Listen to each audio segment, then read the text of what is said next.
पुराने जमाने में विंध्य पर्वत के पास एक छोटी सी नगरी थी। यह नगरी अपने प्राकृतिक सौंदर्य और शांत वातावरण के लिए जानी जाती थी। नाम था शिवपुरी। ये नगरी अपनी खूबसूरती और सादगी के लिए फेमस थी। यहाँ की हर गली, हर कोना एक अलग ही कहानी बयां करता था। यहाँ के लोग बहुत मिलनसार और मेहनती थे। वे अपने दैनिक कार्यों में व्यस्त रहते थे, लेकिन उनके चेहरों पर हमेशा मुस्कान रहती थी। वो नेचर के साथ प्यार से रहते थे। उनके जीवन का हर पहलू प्रकृति से जुड़ा हुआ था, चाहे वो खेती हो या पशुपालन।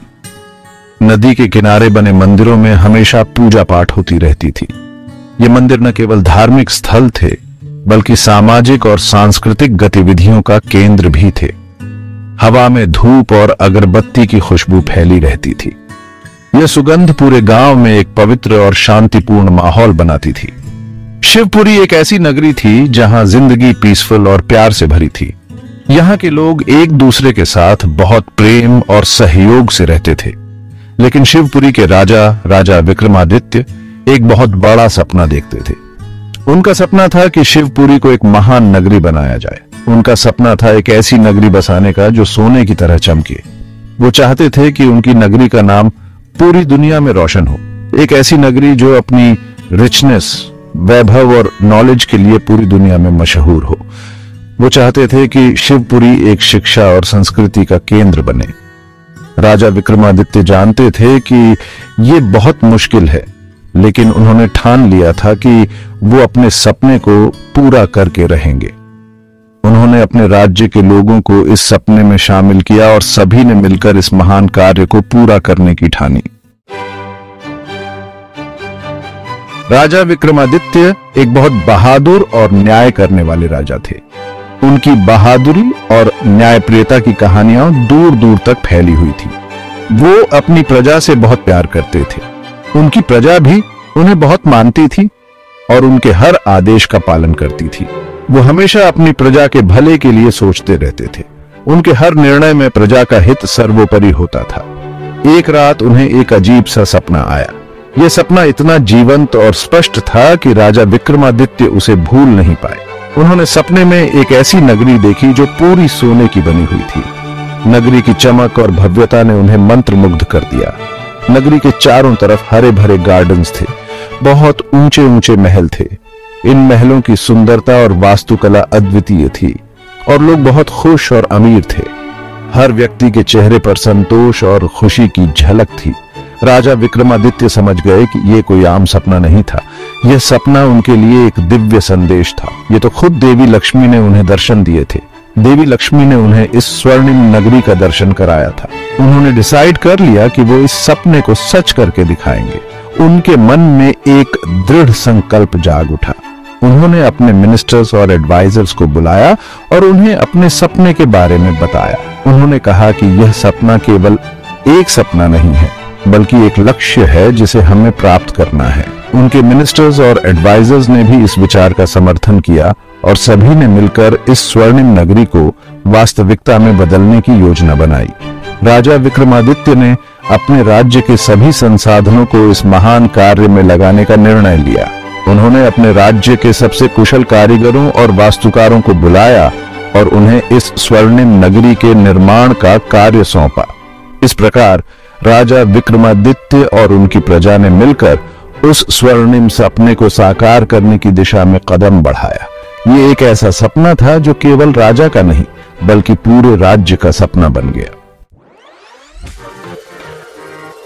राजा विक्रमादित्य का सपना सुनकर सब लोग हैरान रह गए। उन्होंने एक ऐसी नगरी का सपना देखा था जो अपने समय की सबसे भव्य और विशाल नगरी हो। कुछ मंत्री तो इसे इम्पॉसिबल मानते थे।